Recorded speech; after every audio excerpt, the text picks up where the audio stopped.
Hi friends, कल एक मोदी जी के इंस्टाग्राम प्रोफाइल पे एक वीडियो आया था जिसमें उन्होंने कहा था कि नीट का पेपर जो लीक हुआ है ये कोई छोटी समस्या नहीं है। तो ये मैं भी नहीं मानता कि छोटी समस्या है, क्योंकि जो छात्र ने एग्ज़ाम दे के आया था, हो सकता है उसमें जो पेपर आया था जो लीक हुआ था उससे पहले का जो पेपर आया था उसमें कुछ ऐसे भी स्टूडेंट होंगे जो कि वो एग्ज़ाम क्लियर कर दिए होंगे। लेकिन जो दूसरी बार पेपर हुआ, आपने तो पेपर कराया, इसमें कोई दिक्कत नहीं है।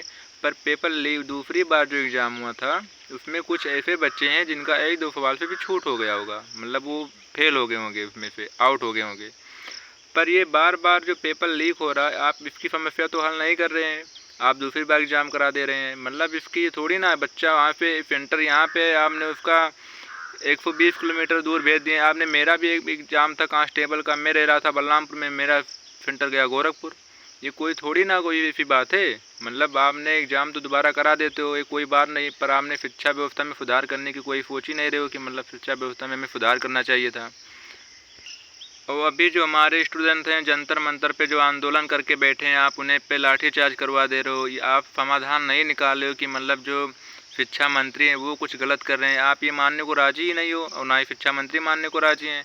तो आप ये जो गलती कर रहे हो, आप इसमें सुधार लाइए ना। जो शिक्षा मंत्री हैं उनको आप इस्तीफ़ा दिलवाइए, आप उन्हें आप सर्विस से बाहर करिए। मैं ये भी नहीं मानता कि मतलब हमारे शिक्षा मंत्री ही गलत कर रहे हैं, बट जो शिक्षा मंत्री के ऊपर के प्रशासनिक अधिकारी हैं उनसे भी ये गलतियाँ होती है, क्योंकि वो तो केवल शिक्षा में सुधार करते हैं। लेकिन जो उसके ऊपर है, जो पेपर लीक कराया, आप उस पर उसको इतनी कड़ी से कड़ा सजा दें कि वो कोई भी बंदा तो दोबारा एग्ज़ाम लीक कराने की सोचे भी ना। अभी केवल नीट तक ही बात ये सीमित नहीं है, अभी एसएससी जीडी का भी पेपर लीक हुआ। तो मतलब ये सब पेपर कैसे लीक हो जा रहे हैं, ये कोई एक का तो काम नहीं है कि कोई एक के बस की बात है, इसमें कई लोग मिले हुए हैं तभी ये पेपर लीक हो रहा है। पेपर लीक कराओ फिर बच्चों का एग्ज़ाम कराओ, ये कोई बच्चों के साथ मजाक चल रहा है क्या?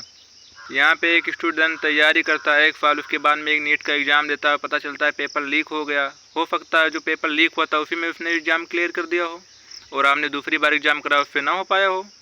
क्योंकि जब दूसरी बार आप एग्ज़ाम कराओगे तो उसमें नए प्रश्न तो ज़रूर डालोगे ना, और पुरानी वाले में हो सकता है बंदा पास हो गया था या मैं पास हो गया था या कोई और पास हो गया था, लेकिन जब आपने दूसरी बार एग्ज़ाम कराया तो शायद मैं फेल हो गया, कोई और पास हो गया। तो कोशिश करो कि एग्ज़ाम कोई भी लीक ना हो।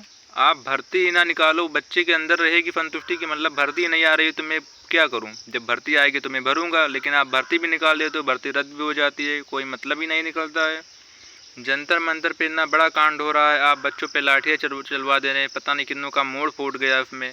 आप ये सबको आप नहीं करना चाहिए था ना, आपको शिक्षा में अपनी सुधार लाना चाहिए था, बच्चों को आशा दिलाना चाहिए था कि भैया जो मैं कर रहा हूँ ये सब गलत है, मैं आपको कुछ दिन रुक जाओ, मैं आपको शिक्षा व्यवस्था में सुधार करके दिखाऊँगा। आप सरकार ऐसे चाहिए ना।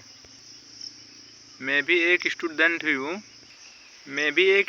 हूँ, लेकिन अभी मैं तैयारी वहाँ तक नहीं कर रहा, लेकिन मैं भी करूँगा। हो सकता है घटना मेरे साथ हो या आपके साथ भी घटित हो सकती है, इसलिए आप आवाज़ उठाओ और इसको आप क्लियर करो कि जो शिक्षा मंत्री है या शिक्षा व्यवस्था में जो भी प्रशासनिक अधिकारी हैं जो ये घटना कर रहे हैं, पेपर लीक की समस्या को हल नहीं करा पा रहे हैं, तो आप उनसे रिक्वेस्ट करो कि जो एग्ज़ाम है ये कभी भी लीक ना होना पाए।